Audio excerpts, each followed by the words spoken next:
Growing up in South Africa, it's a masculine world, very much survival of the fittest in some regard. When we came to the States, it was very much conquer, conquer, conquer. I got to go and win the world, right? I still remember having a picture of the city of Chicago in front of my desk, and I'm like, I'm going to take this city on. And 20 years later, I don't really think I have yet, to be honest, but I've made a little dent, right?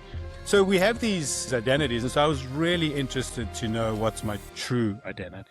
What am I designed to be? What is my meaning in life? It's not just to care for the family. It's not just to create business or do my job or be a leader or, whatever. There's something more to it. Everybody has that yearning, and everybody knows there's something more. They just don't know what it is. And until they know, they'll chase whatever identity that comes to them. Because when you start having a vertical alignment with your identity, then suddenly opportunities and situations open up. It's natural, it's normal, because you're aligned with who you really are and what God's called you to be. I've had circumstances where I was asked to go see a friend who was struggling at the time. And I didn't know the extent of the struggle. But to go see that friend meant get on a plane and drive 2 hours and then go see this guy. So it wasn't like it was just a around the corner thing. Called him up and just said, hey, by the way, dude, I'm going to come and visit you. I've never been to his house before. Just went and visited him on a random weekend. That was about the time that he was considering taking his own life. And then through the conversation, we just walked through, the realities of that. And then, of course, loved him, right? Loved him through it. And he's now thriving. He's an amazing human. I love him to bits, and his family's doing great, and he's found a new zest for life because he's figured out who he is, right? Life isn't what happens to us. It's what we make together. I'm your host, Randy Vlasic, and welcome to Life is What We Make It, built on 5 pillars: identity, vision, people, mastery, and momentum. Now let's get into it. Welcome back to Life is What We Make It. I'm your host, Randy Vlasic. Today is a really, really special episode for us. I am so excited to have this guest on the show today. You guys have heard about him before. His name is Martin Rowan. Martin is the founder of a company called Reveal. It's a SAP supply chain optimization consultancy firm, and he's been doing this for over 20 years. Global experience. He's worked with some major corporations, just to name a few: Campbell Soup, GE, BMW, Toyota, HD Supply. So he has a ton of experience in this space and just an exceptional individual. I talked a little bit about my experience meeting Martin. He's just the guy that brings a certain level of energy and a vibe to a conversation, and he just lights up the room when you walk in. So we're so excited to have you on the show today to talk about your story, Martin. How you doing? Wow, Randy, that was such a kind introduction. I appreciate it. Good to see you again, my friend. Oh, it's so great to see you. It's been a while.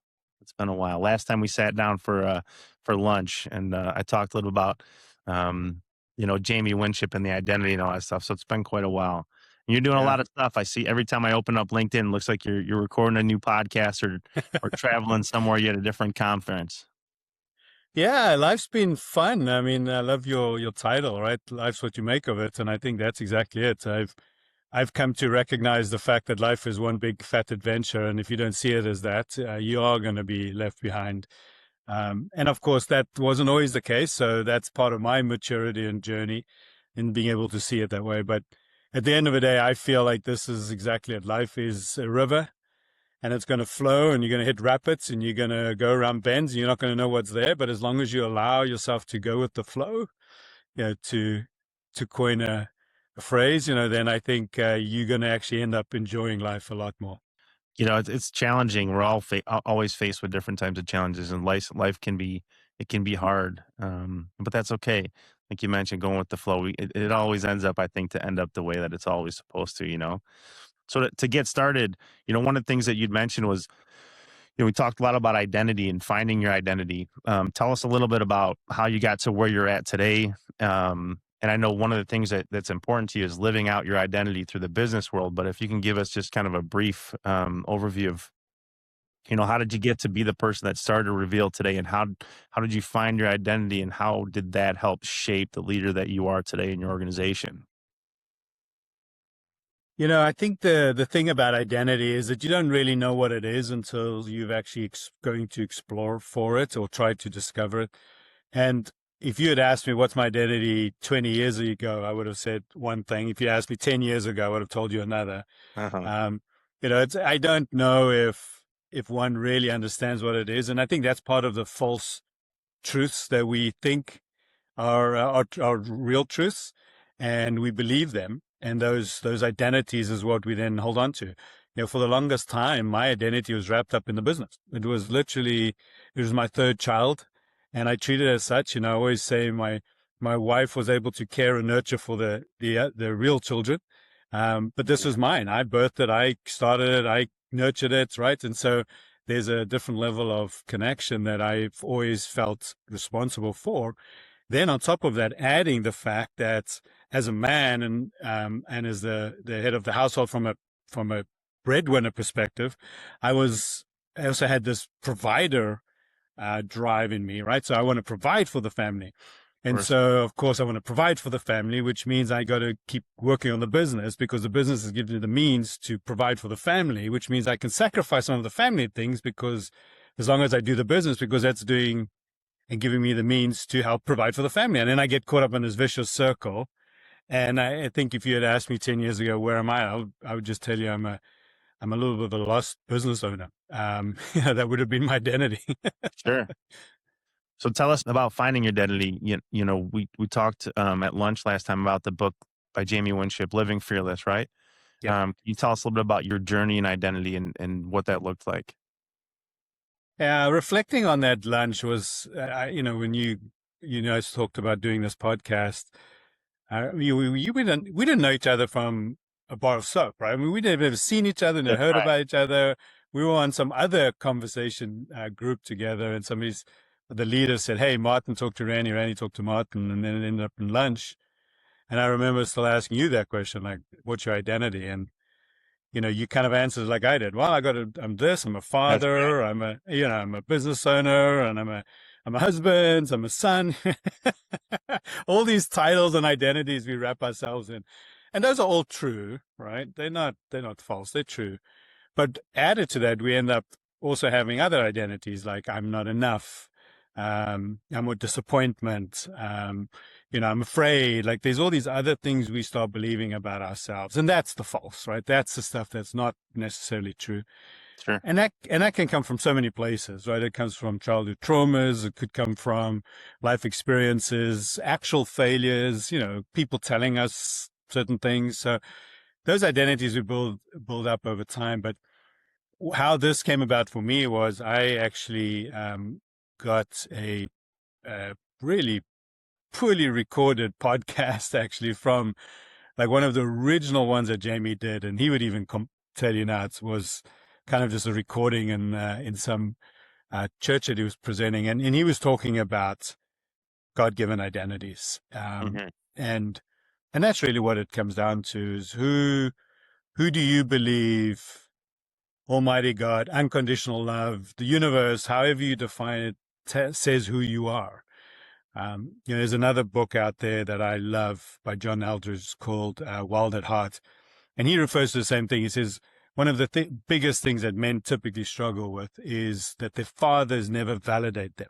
They never give them a name and say, you, Martin, or you, so-and-so, you're a warrior, you're a courage giver, or whatever it is, and validate them and leave them into the world. And there's often that need to hear from a father figure, right? Who our identity is. And so as we become adults and, it's less your own physical father or earthly father, it becomes more of a spiritual father. And so for me, I went down this journey, pretty much this rabbit hole, all in, and said, okay, I want to know. I want to know who I am. Even in the lunch, I mean, your conviction was just so strong. I was like, this is something that he's just truly passionate about. Keep going. Yeah, because it was, and I'll share more about my story, but growing up in South Africa, it's a very much, it's a very masculine world. It's very much survival of the fittest in some regards, even though it's a modern day cities and stuff, but it has that kind of feel to it, right? So when we came to the States, it was very much conquer, conquer, conquer. I got to go and Mhm. win the world, right? I still remember having a picture of the city of Chicago in front of my desk, and I'm like, I'm gonna take the city on. And 20 years later, I don't really think I have yet, to be honest. But I've Right. made a little dent, right? Um, so we have these identities, and so I was really interested to know what's my true identity. What is what am I designed to be? What is my true purpose? And what is my meaning in life, right? And Huh. and why am I here? The ultimate question: why am I here? Why do I exist? It's not just to care for the family. It's not just to create business or do my job or be a leader or whatever. There's something more to it. Everybody has that yearning, and everybody knows there's something more. They just don't know what it is. And until they Right. know, they'll chase whatever identity that comes to them. And so, yeah, I was very intrigued by this notion. And so I took a lot of time and energy to try and hear, if you want, what that is. Prayed a lot, meditated a lot, went on long runs. If you know me, I'm a runner, so I would go on runs and get quiet, and I would listen intently to hear if I could understand who I am. And then, of course, as all things, the humor about the story will kick in a second. Is in a busy, busy O'Hare airport, I finally sit there and I'm like, I'm struggling. I don't know what it is. And it just hit me like a ton of bricks in a busy, busy, crowded place. Yeah. I hear, yeah, you're a healer. You're a healer. And now the interesting thing for me as an individual is that's so not what I would consider myself to be. Like, I'm an engineer by education. Then I got into supply chain and into software. And so Right. like here, I'm not in the medical field. I have no background in this. I'm not like, where's this coming from? But yet it felt so, so right. It felt truly like that is what I was designed for. And subsequently, as I've leaned into that, I've really understood more. And somebody gave me a really nice definition of it too. It's not necessarily the physical healing that one tends to think of when you think of healers. It's also the emotional / spiritual healing. And the definition he gave me was a healer, and it is from a book that somebody wrote. I can't remember who it was. Is also a healer is somebody who shows up in a crisis in another person's life. And I thought, well, that makes a little more sense Right. because I've found myself in many a crisis in many of people's lives, my own personally too, and Right. how we've dealt with it. And by extension now, to your point about how the business works, everything we do is really to help organizations do better, do more, have the people do better, do more, frankly, heal, right? That's right. And get better. So it kind of has an extension to my personal identity. Yeah, I think that's so great to hear you say that. When I think back to that lunch and you asking me the question about what my identity was, it was such an off the wall question. I was taken back a little bit, and I'm like, you know what? Yeah, I'm a business owner. I'm a dad. I'm a father. All that kind of stuff. And you're like, but really, what is your identity in it? And then it got me thinking, right? And then your passion and conviction about the book and finding your own identity as a healer. And my first thought process I was like, man, healer. I'm like, the first thing you think of is like, oh, this guy's got he can't walk. You fix him, right? Just Yeah, like right. Jesus does, right? Now you can see. And I remember thinking through that, and I was like, man, he was so passionate about this. And then coming home, and at the time, I talked about this a little bit on previous episodes. I was in a really dark place at the time. Like I had just come out of probably one of the deepest, darkest depressions as an individual. I started to get the business going, and I was finding my way out. I was finding my way back into church. And then sure enough, in the first time we met, it was on a coaching call with Cameron Harold, and you came on a coaching call, and you weren't typically on the calls, actually, at least not the ones that I was on. And so Cameron introduced us, and we met for lunch, and here we are sitting at the table now talking about an identity discussion in a time of my life where I'm really struggling, and your identity as the healer.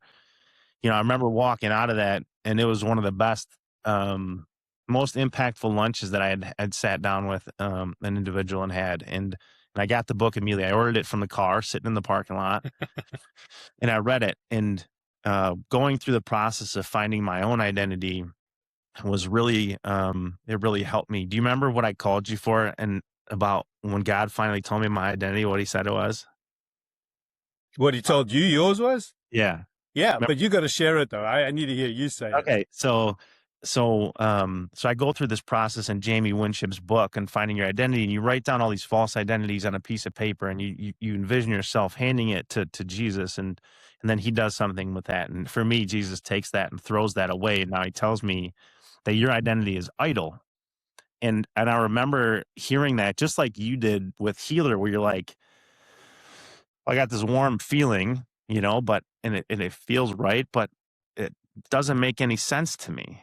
Right. And I had that same exact feeling, and I was almost embarrassed. I'm like, there's no way this can be it. I did this process totally wrong. And I was embarrassed to even share it with anybody, Right.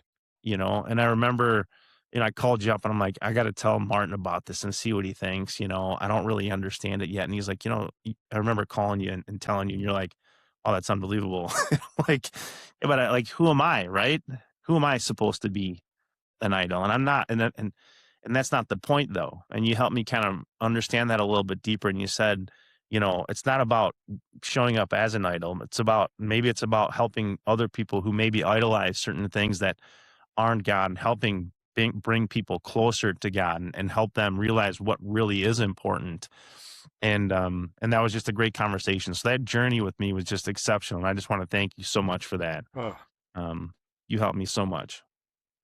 Randy, So, and I firstly, you made my day when you called me that day, right? And you're one of those guys who don't let moss grow under your feet, right? So you were like, within a week, you were like, hey, I think, this is it. Like you were all over it, like me, like you were committed.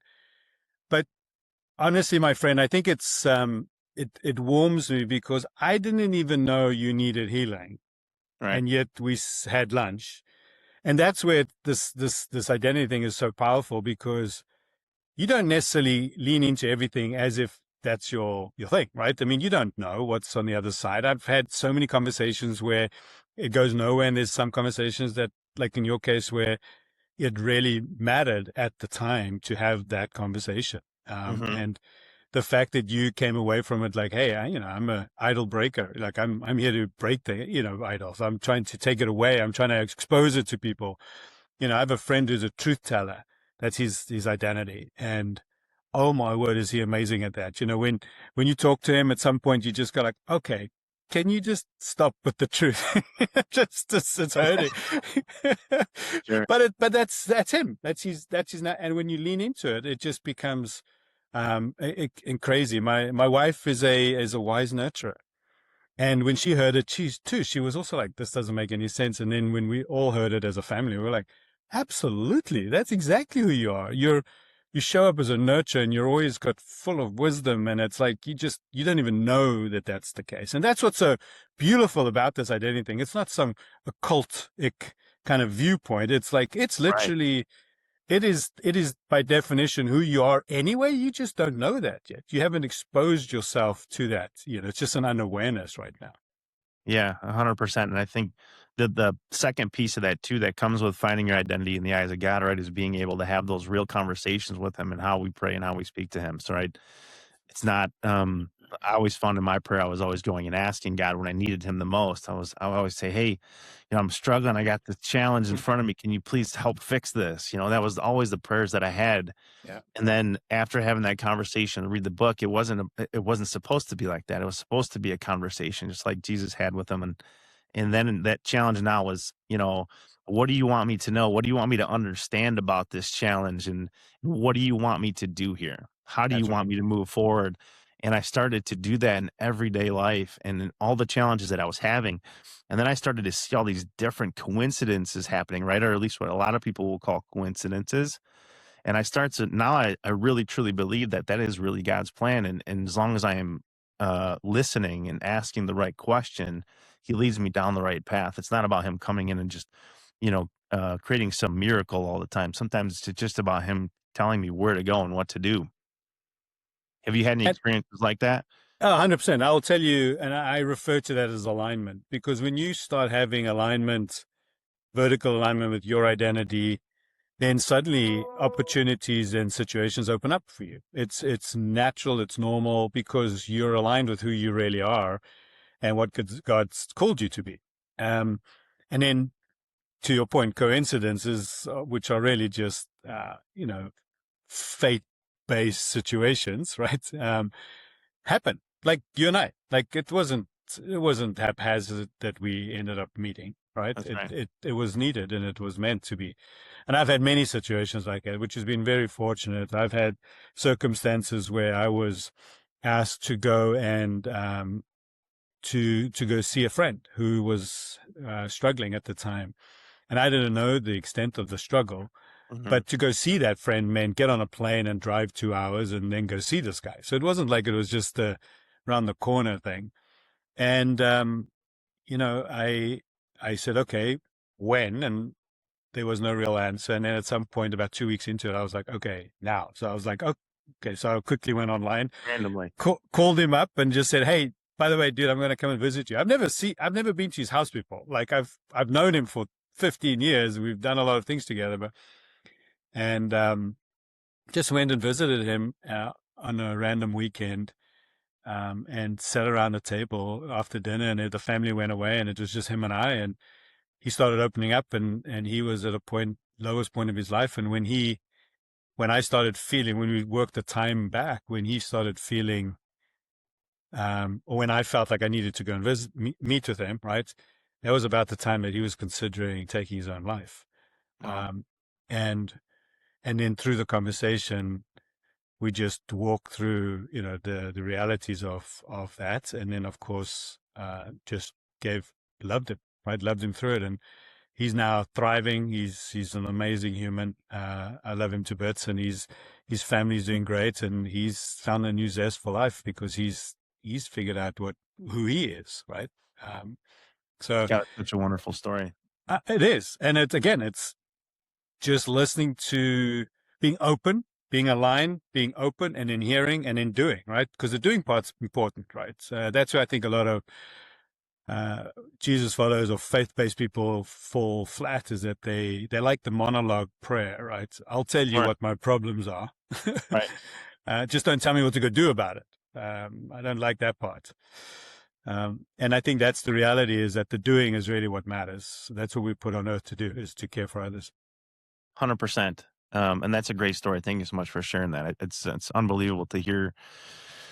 That's just another great example, right, of you finding your identity and how it's done something significant with somebody else, and how it's working in the way that it's supposed to. And this isn't a religious show, although our experience is that. I want you to know, whatever you believe, that's okay. I just wanted us to share our experience today, and I think that's really, really powerful. How are you, to move towards the business side of things, Martin? How are you incorporating that identity into your business and into Reveal?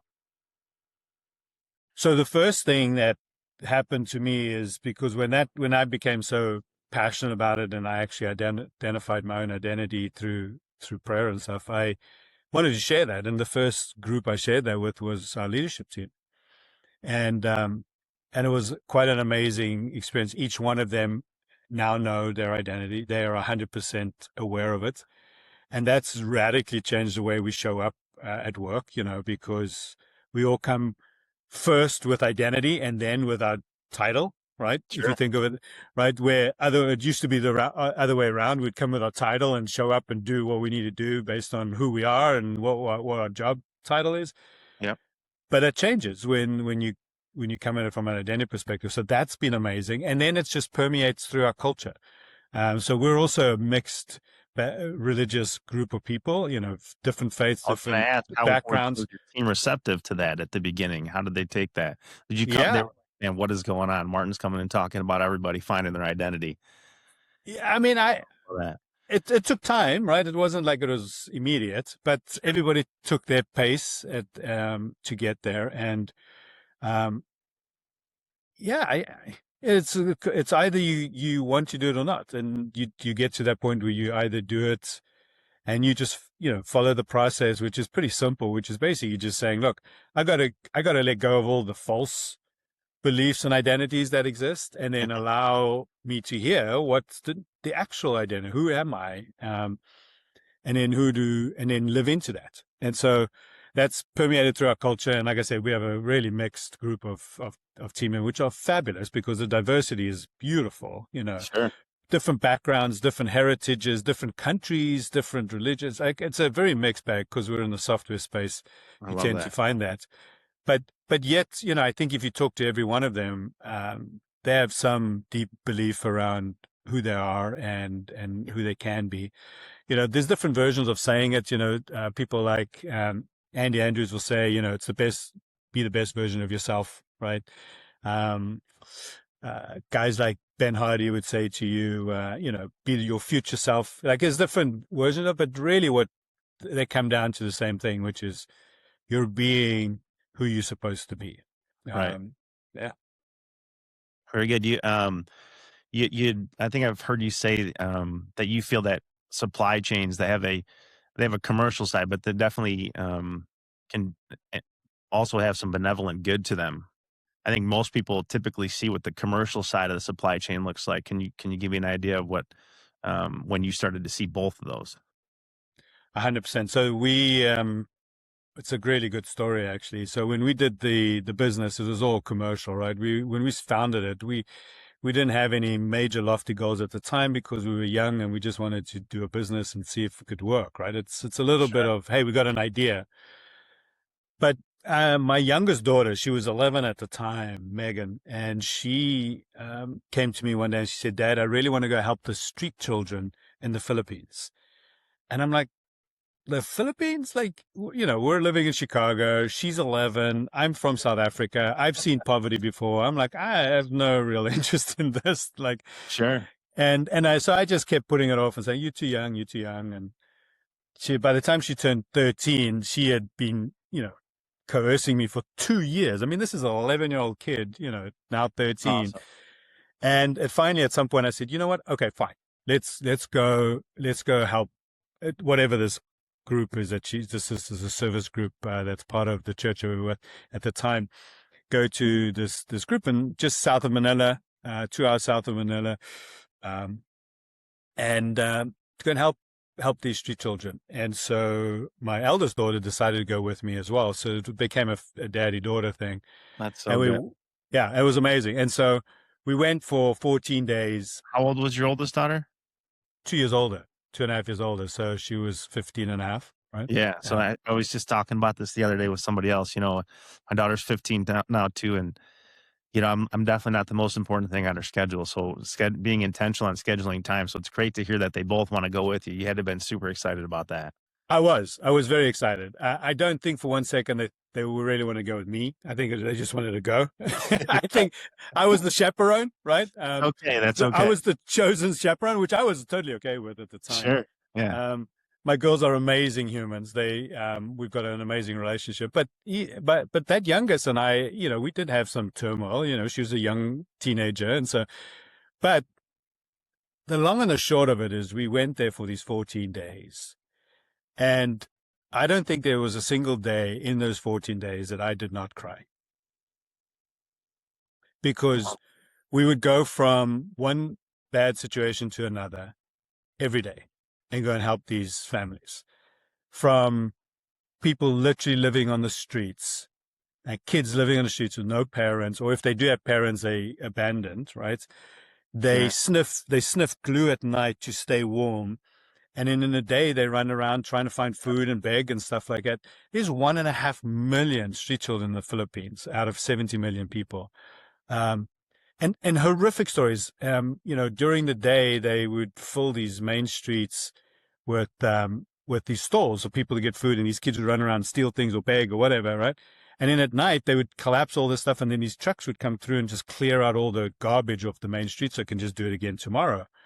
And there's stories where some of these kids that have sniffed so much glue, they just fall asleep in the middle of the street where these trucks just drive right over them and take them with the garbage. Like it's horrendous stories. Oh my gosh.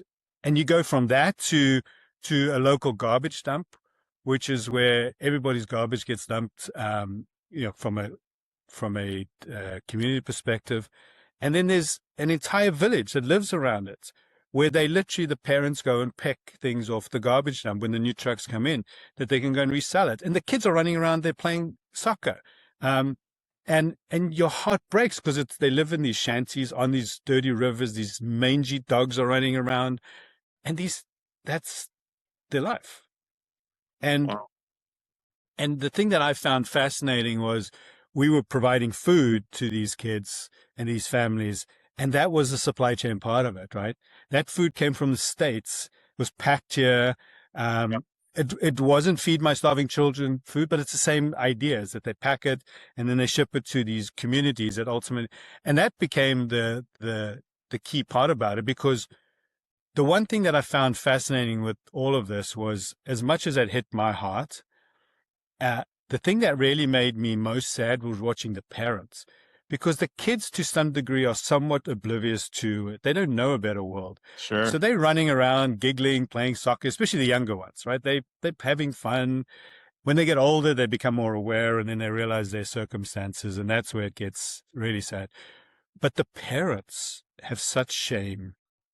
They feel so inadequate.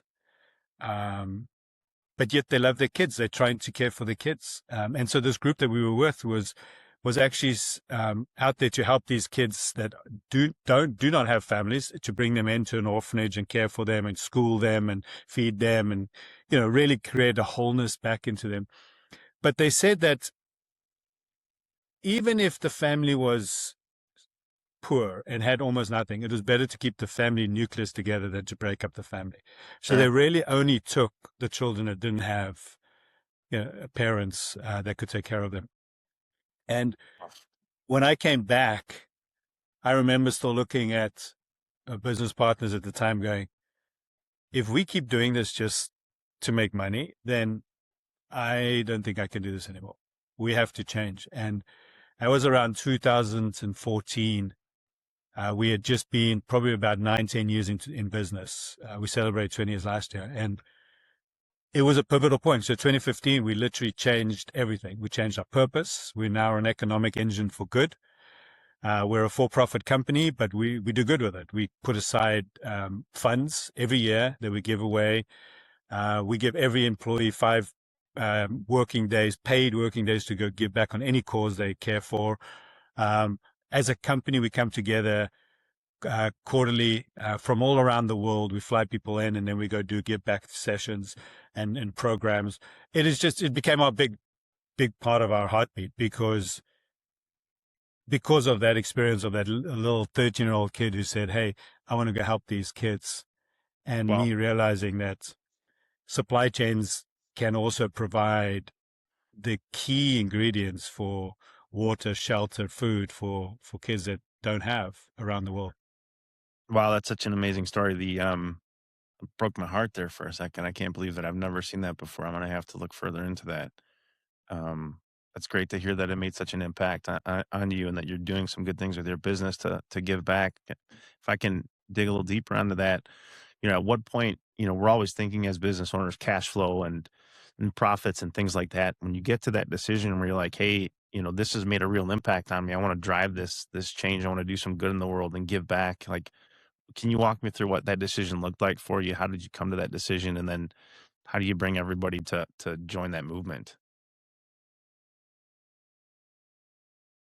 So the decision was pretty easy, because it was just, we either have to or we don't. Like, I don't want to do anything that's not going to be out there to care for others as well and make it benevolent Yeah. component of this. So it was just a decision, was pretty easy. Then how to implement the mechanisms of, the funding side of it. We've created a Reveal Foundation, of which we take a percentage of our profits to put away. Is that a managed foundation then by a third party that you set up? No, we manage it ourselves. Okay. And so we have that. Then, of course, all of the other things came from that. And we have unlimited PTO. So just a lot of good things started stemming from this idea that we're not just here to make money and work everybody to the bone. It's also to create a community that actually cares for ourselves, and then, of course, the people around us, and then the wider audience, right? Our customers, and then even beyond that.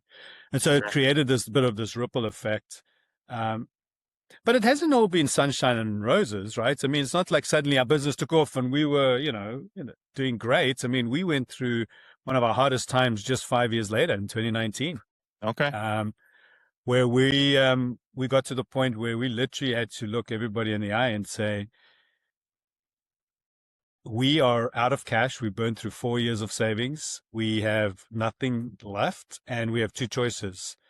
We either have to let people go, or we asked people to take unpaid leave for 3 months because we had a couple of big projects that were looming, and that if they came through, we would have been okay, but they've been delayed, and so we ran out of cash. And it wasn't like we ran out of cash quickly. It was literally 4 years of cash and Right. savings that we burned through.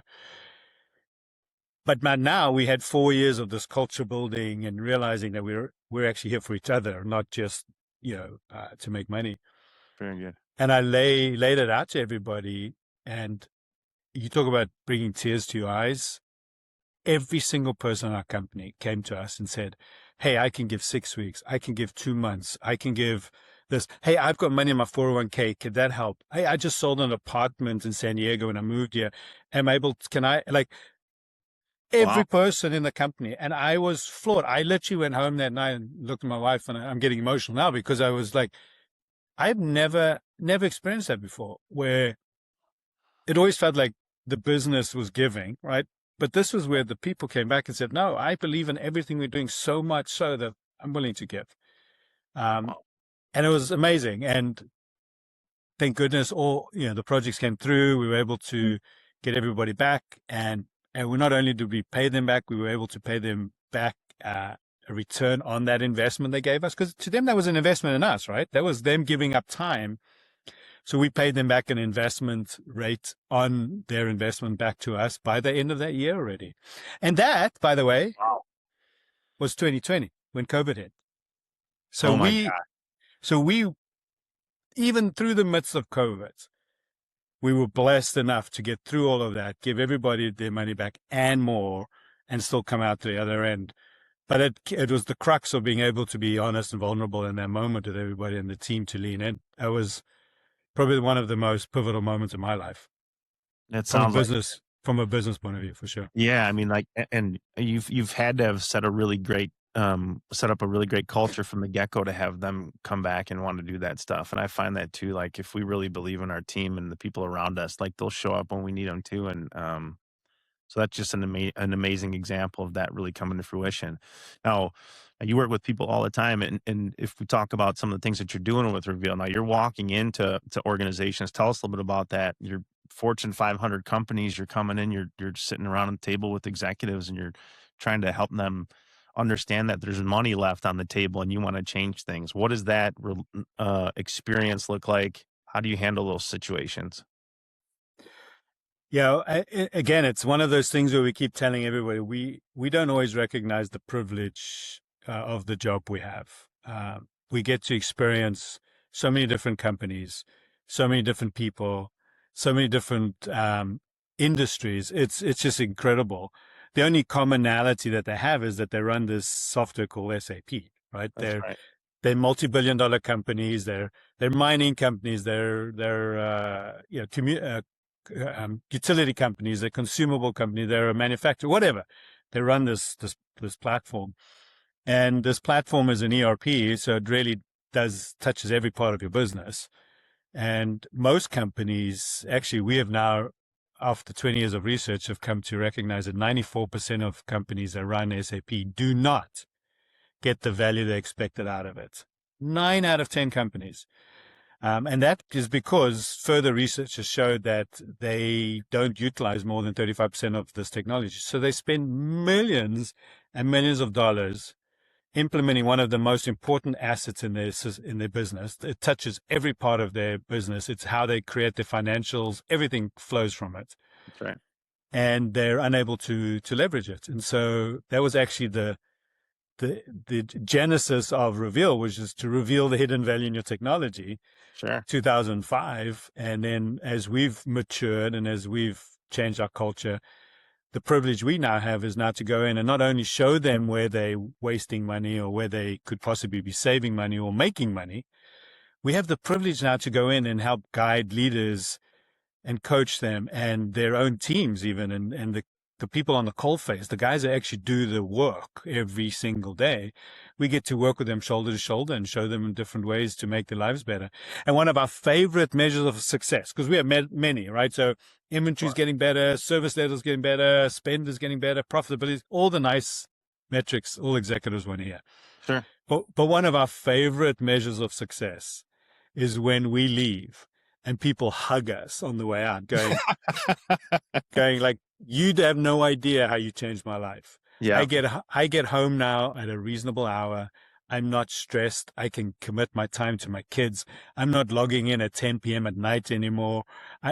We've had spouses come to us and say, you have no idea. My spouse comes home now and that's great. He or she is not, overworked and overwhelmed, and just incredible stories. Because all we're doing is really just elevating their knowledge of how to use the technology to do their job better. And by definition, the business gets better, right? It sounds simple. It's more complicated than that, but that's the crux of it. And how good does that fit with our culture to give back, right? Is this the same thing? We're doing this for money and for profit, but at the heart of it, we're doing it to help others. 100%. I can definitely relate to you too, because one of the most exciting things about what we do in transportation, what I love about it, is that every single customer is different, right? It's the same thing. Everybody's moving freight. Everybody's doing it differently. Every single client is unique in their own way, and there's always unique challenges in those. And so we have some of those similar challenges where we come in and we're talking to somebody about transportation. We're not trying to replace those folks that are managing it today or tell them that they're doing it wrong. We're trying to enable them to do that better. And so using that technology, enable them to have better visibility, have some more tools in their tool belt that they didn't have previously. And so I can definitely rate you on those levels too. Now, a lot of these things that you're doing and with the SAP, you're doing this, do I understand this correctly, without coding? It's you're using what's there today in the platform? That's exactly right. That's actually one of the huge differentiators. Instead of trying to recode it, redevelop it, redesign it, we just say, hey, use it out of the box. Let's show you how it's supposed to work. I mean, you're talking about a company that's been around for 40 years, was developed, that's a $60 billion company. They spend millions on research and development. Do we really think we can out-research them on what's the best practice in a particular process? Even though companies do, it's just kind of this change management component that we say, look, let's show you how it's supposed to work. And it may feel different, but at the end of the day, you're going to get the same outcomes or actually better. It's literally using what you have, which is even better because now you're not getting tied up in customizations and extra costs, which just adds layers of cost to significant cost. Huge cost, right? Exactly. And people don't understand necessarily the cost of customizations.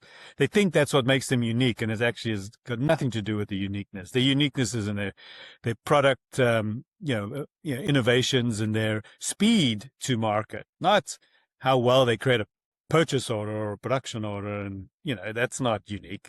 People have been doing that for 100 years, right? Right. Very good. Let's talk a little bit about yourself, Martin. I think, mastery is really important in what we're doing in our daily lives. You've been doing this for 20 years. What are some of the things that you've done to really master your craft? I'm a big believer in learning by doing. It's actually key to our philosophy of teaching businesses to be better, is to not only teach them theoretically what they can do, but actually show them how to do it.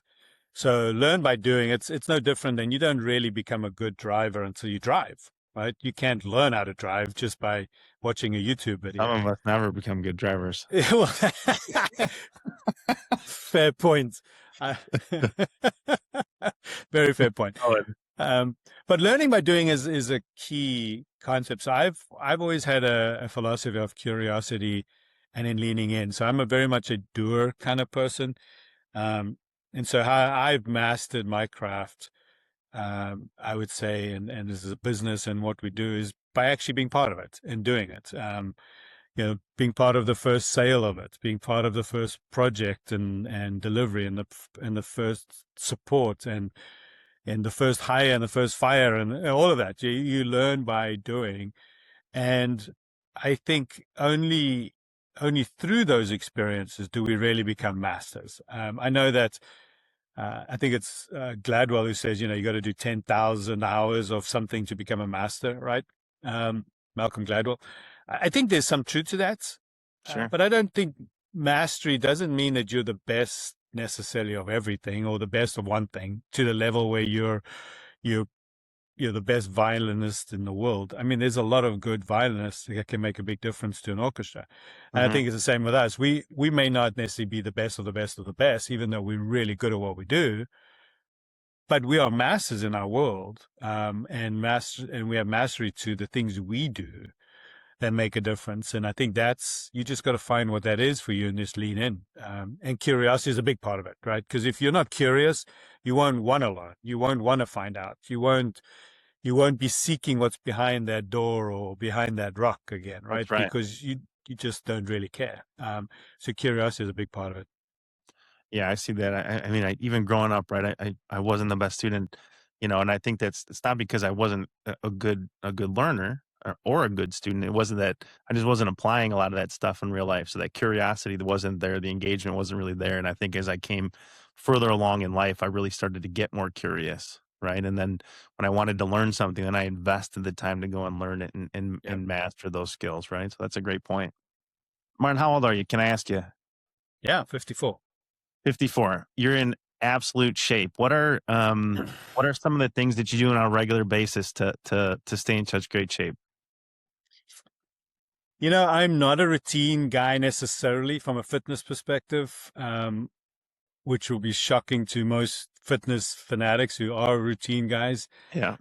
My philosophy is I want to be ready for any adventure that's thrown upon me at any given time. So if a friend calls and says, hey, let's go hike McKinley Mountain or something, I want to be able to go, okay, when do you want to go? So my philosophy is, am I fit enough? Am I strong enough? Am I healthy enough to go do an adventure at the drop of a hat? And so for me, that's a big part of it. I've got so many stacked up because of that.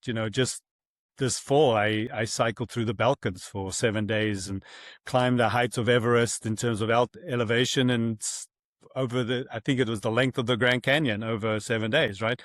And it was, but I was fit enough to do that.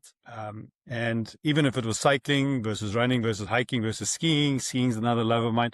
So I think it's the need to be ready that keeps me fit, rather than having to be specifically fit for a particular thing. What's your top number one favorite adventure so far?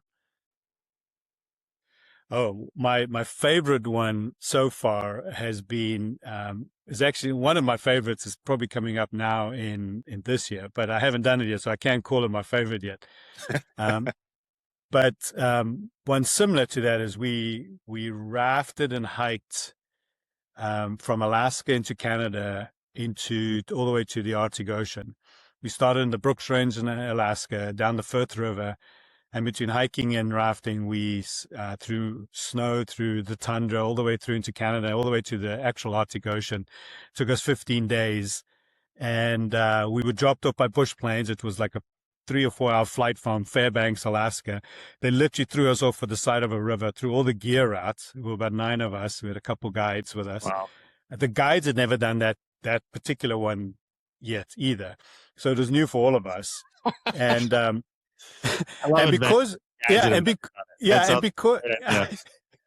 and because we're going through the native territories of Canada, we weren't allowed a gun, we weren't allowed a firearm, we weren't allowed to make fire. So there were some things that you would think you would need on an adventure like that we weren't allowed to have. So we had bear spray was the best of what we had. But so we had to constantly be on lookout for bears, brown bears, and of course polar bears. But the best and the worst part of this whole story is that about 4 days towards the end, I tore my ACL. Oh my gosh. And didn't really know that I did it. I realized I hurt myself, but I didn't know how bad it was. So we had to hike and raft still out for the last 4 days because they wouldn't come and pick you up. You weren't done yet, right? And so there would be moments where I'd be hiking or walking on the pebble riverbank, and then my knee would just give in. And I'm like, okay, something's seriously off here. Only to find out, when I got back that it was the ACL and I needed surgery.